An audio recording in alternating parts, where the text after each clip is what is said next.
Do you want to turn Shein into dark mode? If yes, then this video is for you. Hello and welcome to Tech Helpline. In this video, I'm going to teach you how you can turn your Shein account into dark mode. Officially, you can't turn your Shein into dark mode, but this is the way how you can do so.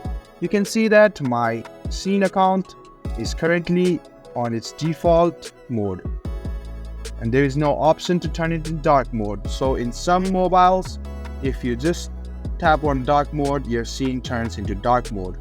Well, if it doesn't work, you can go to your scroll and then search for color inversion.